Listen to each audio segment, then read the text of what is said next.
जो टैबलेट्स और कैप्सूल्स आप अपने डेली लाइफ में इस्तेमाल करते हो वो वेज है या फिर नॉन वेज। आइए इसको हम लोग समझते हैं और डिकोड करते हैं। मार्केट में मिलने वाले इस तरह के कैप्सूल्स का जो आउटर कवरिंग होता है, जो ये शेल होता है, वो बना होता है जेलेटिन का। और ये जेलेटिन बनता है जानवरों के चर्बी और हड्डियों से।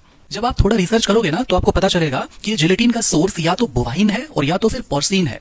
अगर बोवाइन लिखा है इसका मतलब कि वो बना हुआ है गाय भैंस के चर्बियों और हड्डियों से, और अगर पोर्सिन लिखा है तो इसका मतलब कि वो सुअर से बना है। काफी समय पहले मार्केट में जितने भी तरह के जेलेटिन कैप्सूल्स मिलते थे वो इसी मेथड से जानवरों के चर्बियों या हड्डियों को मिलाकर के बनाया जाता था। लेकिन 1990s के बाद में जाकर के प्लांट बेस्ड प्रोडक्ट मतलब वीगन जिसको आप कहते हो उसका आविष्कार हुआ, जिसमें आप पढ़ते हो HPMC मतलब हाइड्रोक्सी प्रोपाइल मिथाइल सेलुलोज। आसान भाषा में इसको बोलें तो एक तरह का कार्बोहाइड्रेट जो कि किससे मिलता होगा, प्लांट से मिलता होगा। दूसरा एक और सब्सटेंस से हो सकता है कि जेलेटिन कैप्सूल्स बनता हो, जैसे कि पोलुलैन। ये भी एक तरह का फर्मेंटेड स्टार्च मतलब कार्बोहाइड्रेट से ही बनता है। तो हम जो अपने डेली लाइफ में जो दवाइयां जो इस्तेमाल करते हैं क्या वो नॉनवेज है? तो हम लोग जनरली जो इस्तेमाल करते हैं वो टैबलेट्स के फॉर्म में इस तरह का होता है, जो कि बिल्कुल भी नॉनवेज नहीं है, ये वेजिटेरियन है। या फिर हम लोग कैप्सूल्स जो इस्तेमाल करते हैं, जो जनरली जो कैप्सूल मिलता है वो इस तरह का हार्ड प्लास्टिक टाइप का ऊपर में होता है, जो कि बिल्कुल भी एकदम वेजिटेरियन है। इसके अलावा जो इस तरह का जो सॉफ्ट एकदम जेली लाइक जैसा जो दिखाई देता है कैप्सूल, जो कि मेरे हाथ में एक कैप्सूल है, ये जो आप देख रहे हो, ये जो कैप्सूल है, ये कैप्सूल आपका एनिमल बेस्ड है, ये नॉनवेज है। अब इसको पहचानेंगे कैसे?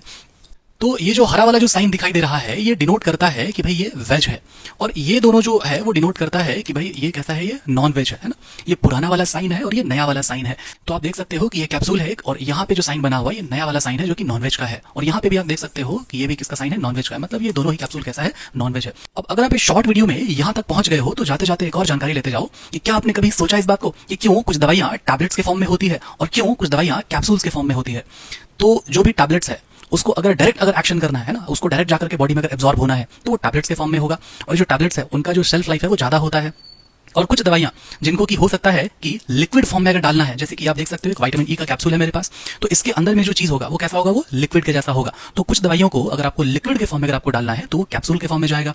अब कुछ और भी चीज है, अब जैसे कि कुछ दवाइयां हो सकती है जिसका कि टेस्ट बहुत ज्यादा कड़वा हो, जैसे कि यहाँ पे मेरे पास एक दवाई है जो कि विटामिन बी कॉम्प्लेक्स है, और इसका इस्तेमाल हम लोग तब करते हैं जब हमारे मुंह में छाला पड़ जाता है ना। कुछ लोग पिपरमिंट वाले पान भी खाते हैं, तो ये जो है ना विटामिन बी कॉम्प्लेक्स की कमी से होता है। और इसको दवाई को अगर ये ऐसे अगर रहे टैबलेट्स के फॉर्म में अगर रहे तो इसमें अंदर में आप देखोगे ना दवाइयां है जो कि बहुत ज्यादा कड़वा है, बहुत अजीब टेस्ट है ये। तो इसलिए इसको जो है इस तरह से कैप्सुलेटेड के फॉर्म में लिया जाता है ताकि टेस्ट पता नहीं चले और स्टमक में जाने के बाद वो जो है घुल जाए। तो आप लोग मेरे कमेंट सेक्शन में बताना कि क्या आप लोगों को ये जानकारी पहले से पता थी, या फिर ये जानकारी अगर आपके लिए नई है तो आपको ये जान के कैसा लगा। और हम लोग 100K के बहुत करीब हैं। आप लोगों के इतने प्यार और सपोर्ट के लिए बहुत बहुत शुक्रिया, बहुत तहे दिल से थैंक यू सो मच।